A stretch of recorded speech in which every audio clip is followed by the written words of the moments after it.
Hey there, ladies and gents. I took the week to recharge and plan out the next 30 episodes.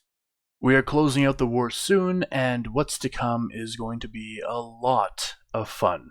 I've started to upload the movies of my arcs, and these will be released every Wednesday until we've caught up to the most recent arc.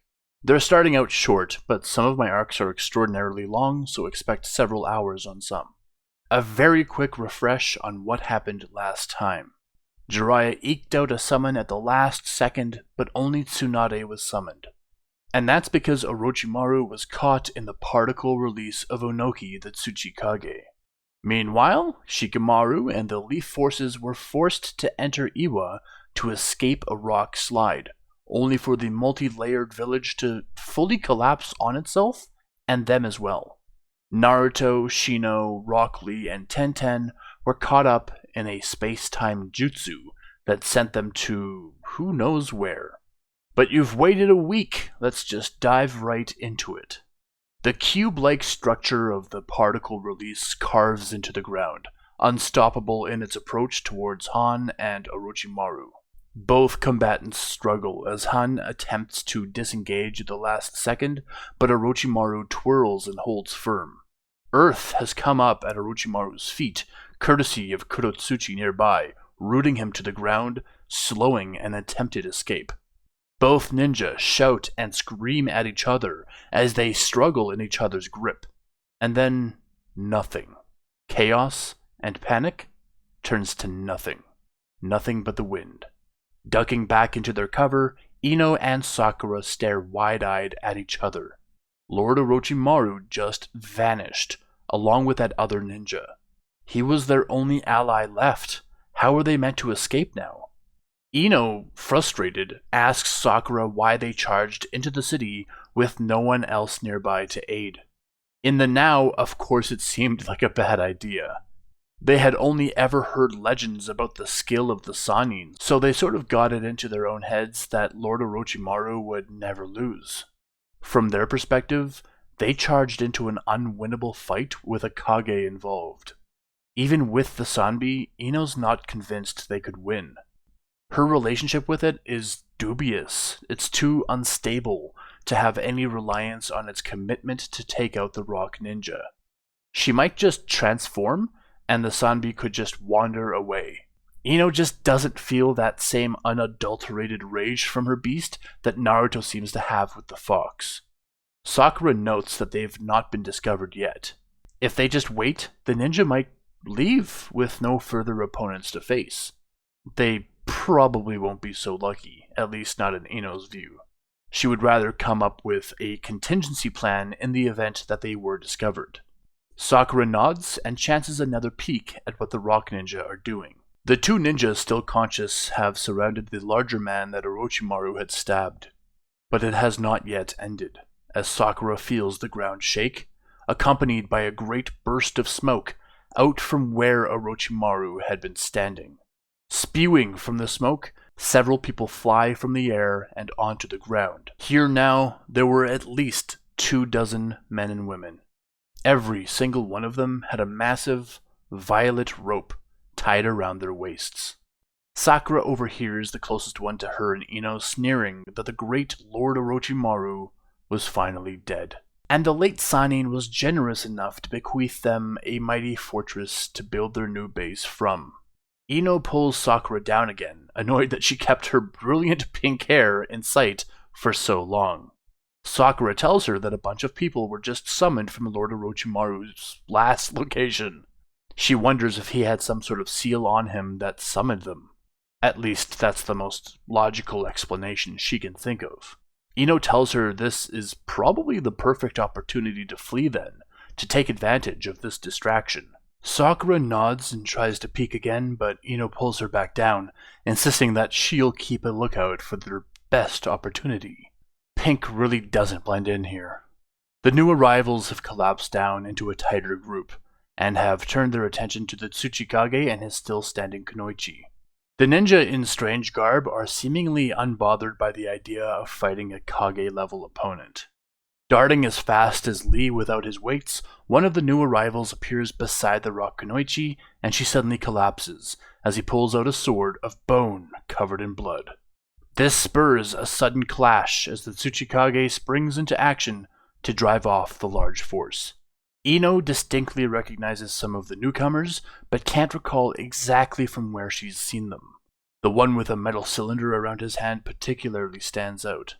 Holding Sakura's hand, Ino nods that it's time for them to leave. Escaping the city limits, they look at each other and wonder what they should do now. They have no idea where the Leaf Army is. Though Lady Tsunade and the medical army are following nearby, the two girls have no idea from where that group would be approaching.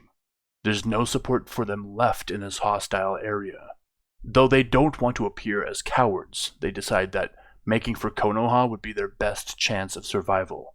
To do that, they only need to know which direction they're following, and Ino suggests following the coastline since she knows all the villages were destroyed along that path. Shuddering involuntarily, Ino hugs herself and cringes against a sudden chill, as she thinks over the series of events that led them to this moment. For the city to be in such shambles, it meant that the Leaf Army either already won or was totally wiped out. There was no way of knowing which one was correct at this point in time. Neither of them were censors, nor were they involved in the planning process in such a regard. Warm hand resting on Ino's arm, she looks up to see a reassuring smile from Sakura. "Don't worry, Ino. I'll be your anchor," Sakura tells her, still wearing Naruto's jacket. "We're going to make it back home, no matter what." Palm slamming to the ground, Tsunade summons out Katsuyu and instructs her to work on Jiraiya, who's finally passed out from Danzo's genjutsu.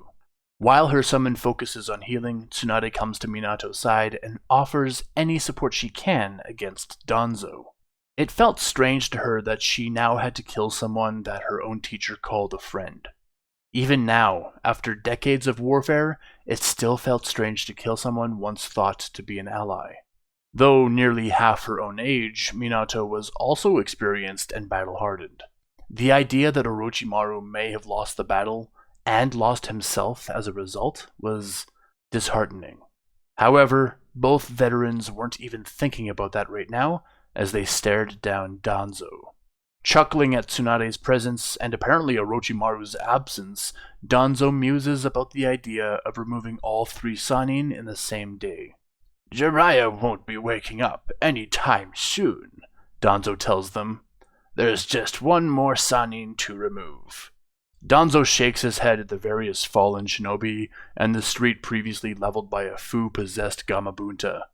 When next he returns his attention to Tsunade and Minato, the latter's missing entirely. Hearing only the unique tempest of chakra from the Rasengan alerts him to Minato's new position above. Minato smashes into the ground, having somehow missed the apparently stationary Danzo, and leaps backward to reassess. Danzo turns slowly to regard Minato, turning his back to Tsunade, who lands short of him and thrusts a fist into the ground. The force of her punch creates mass upheaval, and the earth crumbles beneath Danzo's feet. Clicking his tongue at the inconvenience, Danzo leaps away from the now insecure ground. While in midair, he's forced to turn and address another precision strike from Minato. Breathing out a spitfire of wind bullets, Danzo keeps Minato out of melee range as both fall to the ground. Before touching down, Danzo's sideswiped by Tsunade, whose punch audibly snaps his slinged arm, breaking bones. Noticeably staggered by her strike, Danzo stumbles, but maintains his footing, and his right eye swirls into a Mangekyo Sharingan. Minato pauses, confused. Danzo's Mangekyo Sharingan is Shisui's pattern, but when he fought Shisui, the Turnkodo Uchiha had both eyes, and a Mangekyo for each. It was common knowledge that the Mangekyo took on a different appearance for each individual user. So how did Danzo have Shisui's pattern? Could it at all be possible that Danzo stole the eye during the Konoha invasion? Not likely, but Minato knew no other possible interactions between Danzo and Shisui. Danzo was arrested before Shisui had made a name for himself, so it couldn't have happened all those years ago. Regardless, there's no explanation for 3 Mangekyo eyes belonging to the same person. And with this knowledge, Danzo's danger factor suddenly took a sharp uptick. Everyone knew about Koto Amatsukami. Shisui was famous for that, perhaps as equally as for his body flicker technique. Shouting for Tsunade to escape Danzo's sight, Minato charges the old man to hold his attention. Leaning into Minato's strategy, Danzo turns to face him and both lock eyes. Minato feels a sudden migraine, as if his head were in a cloud, blind to an outside assault. He feels a surge of exhaustion as he stares into the Mangekyo eye, and chakra drains from him. Grunting in his struggle, Minato tries to pull away, but it feels like his body is operating independent of his mind, and he remains rooted in place. Meanwhile, Danzo grumbles incoherently and begins shaking, almost as if he too wants to look away. Minato's mouth opens, and he suddenly tells Danzo, "You're a talentless thief." The odd insult surprises Minato. Taunts and insults don't usually comprise of Minato's fighting style. He did not expect himself to say that. Minato feels the last of his chakra drain out of him, as he wonders what the effects of the eye are. The strange ethereal grip on Minato releases, and like a rag doll, he collapses unconscious. Taking a step back from Minato's fallen body, Danzo heaves ragged breaths. In this moment, Tsunade cautiously peeks out from cover, and notes that now more than ever, Danzo seems like a helpless old man. However, with Minato on the ground, this spurs Tsunade forth to carry on the fight, and she charges Danzo. As if hearing her coming, Danzo slowly turns toward her, and Tsunade slows to a stop. His eyes have lost their light. Danzo stares through Tsunade, unaware of his surroundings. Falling to his knees, Danzo slumps, also unconscious. Ignoring the old man, Tsunade immediately goes to Minato's side to make sure he's all right. But while she now has the time to, Tsunade wonders what happened while she wasn't looking to cause Danzo's blindness. Coughing dust, Tamari struggles to pull a proper breath. Surrounded by total darkness yet again, she can't tell where she is or how she came to be. There's a pressure on her left foot, and rudimentary feeling around reveals that it's under some rubble. Other than the noises she makes as she shuffles around to free her foot, she's in otherwise complete silence. She has some space to move around, but not enough to stand. Even from her seated position, her head brushes against the rubble overhead. Ignoring her leg, she reaches into her pack and pulls out a water skin to clear her airways of the accumulated dust. Spitting out some mouthfuls and sipping some as well, Tamari clears up her breathing and shouts into the darkness for anyone to answer her call.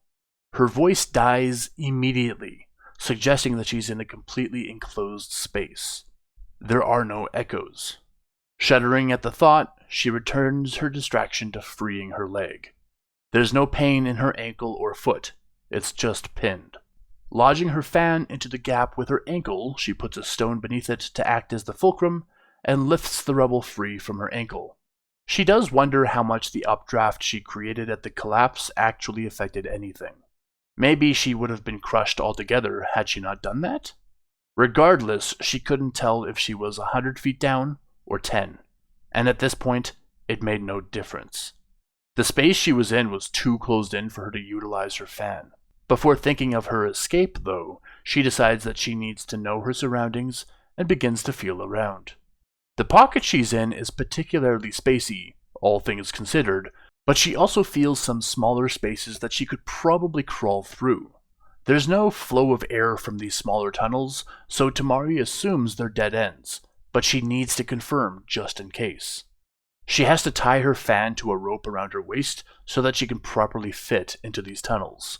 They're a snug fit, and she knows that if she hits a dead end, it'll be even more difficult to backtrack out of these tunnels.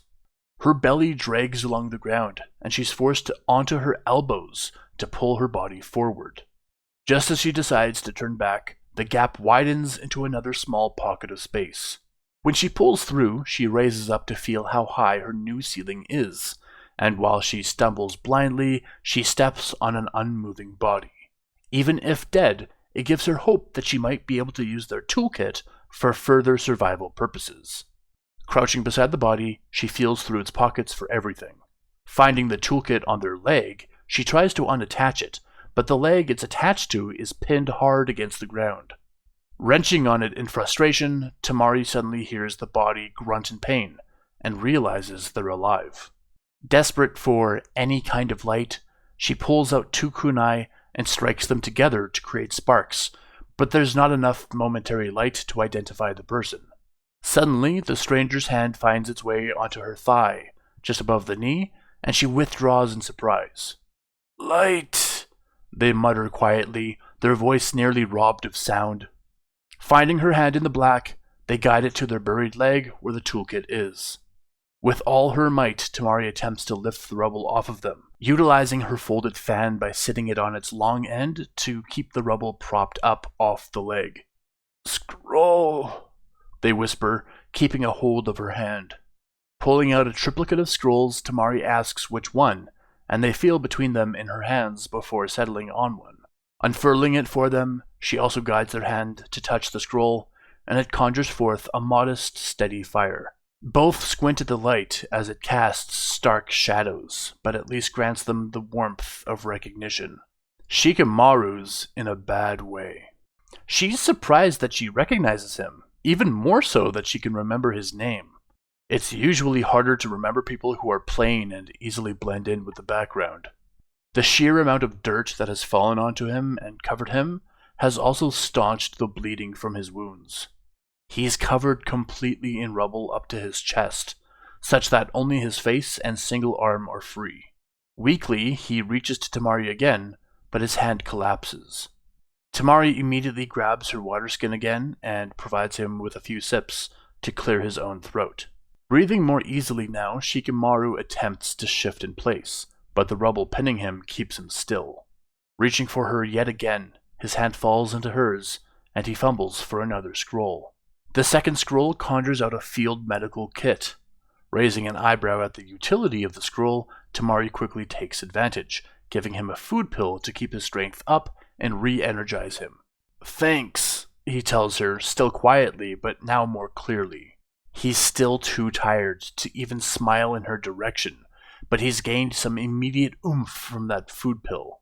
He tells her that his clan most often unlocks the fire element first, after shadow, of course. It's a good thing, because then they can create their own shadows. Shockingly, total darkness makes it almost impossible to control the shadow. Even the smallest light in these conditions make shadows far easier to control. But it's all in vain anyway. He can't use shadows without his second hand, and he can't even feel that.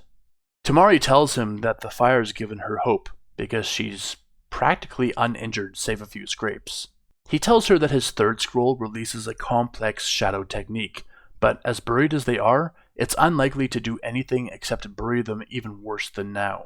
In turn, Tamari tells him that he's not the only one with scrolls, brandishing her too. She tells him that both her scrolls are offensive in purpose. They're both wind jutsu that, like his last scroll, would probably just cave them in even worse. Sitting in silence, Tamari's ears perk as she hears groaning somewhere nearby.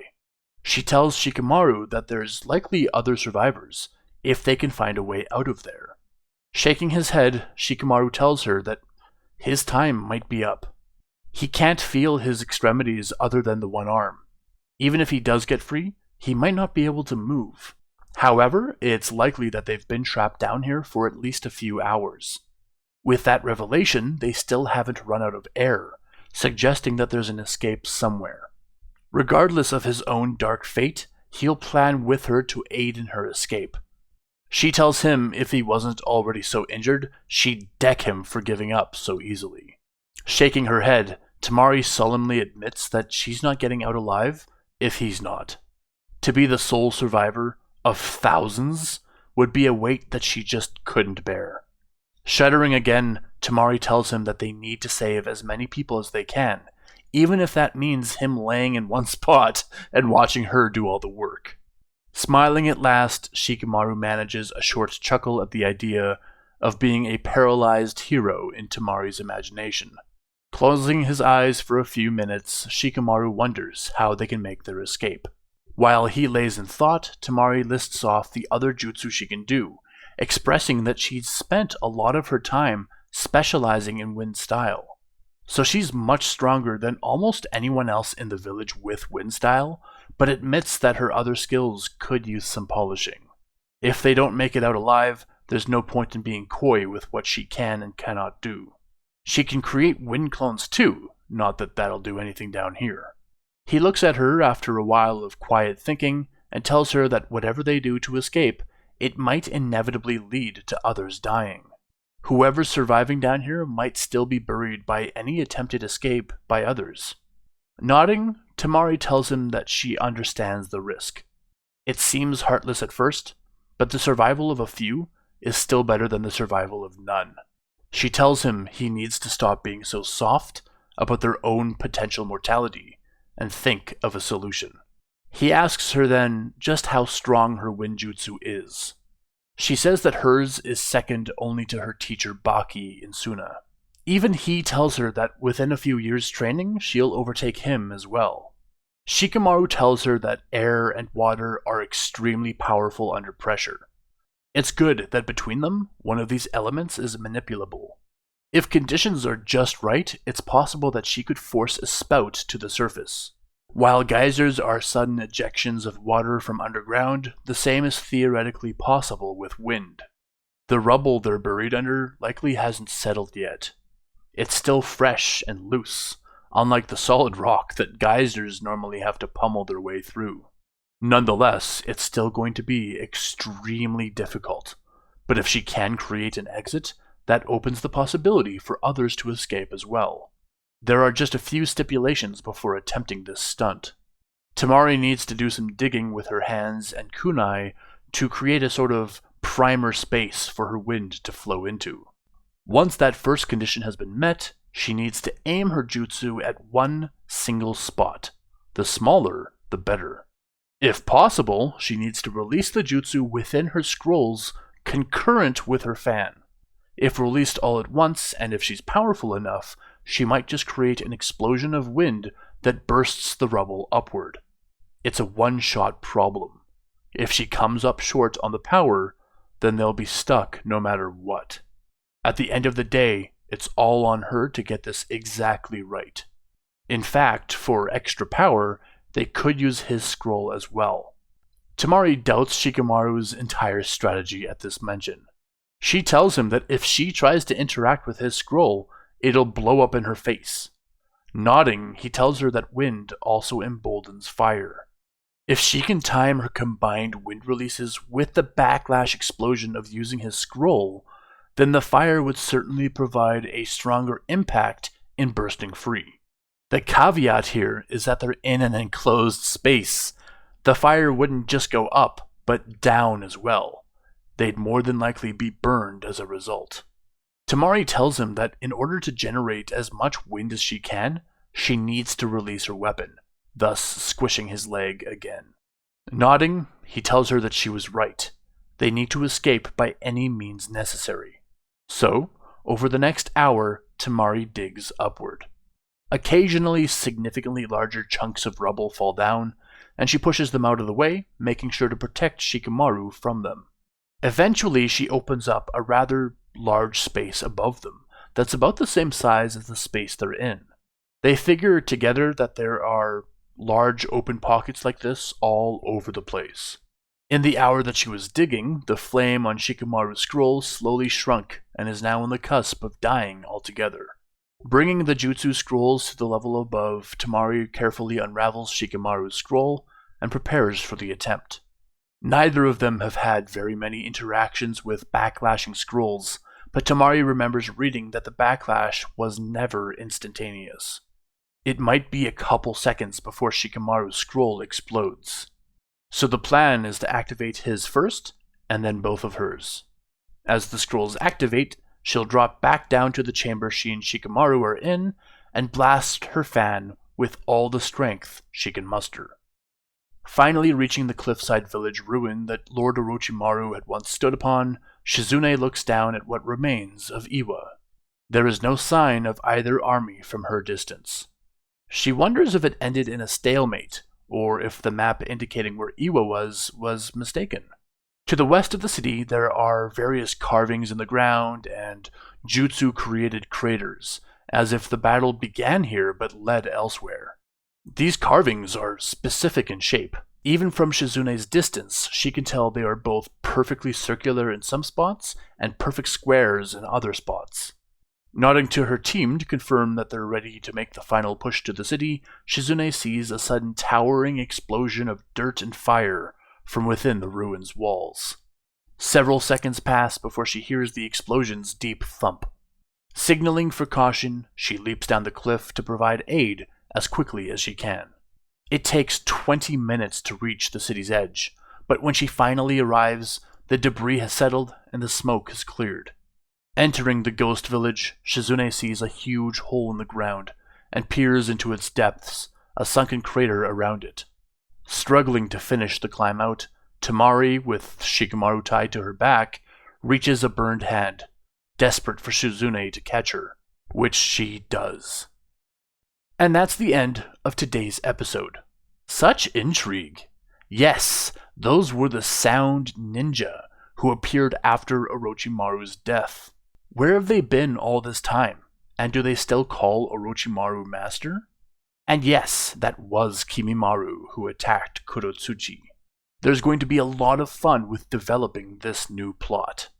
Also, what exactly happened between Danzo and Minato? How does he have a third eye when people only have two? There is an actual established rule for my Sharingan in this rewrite. The Sharingan has skills unique to the user, not unique to the eye.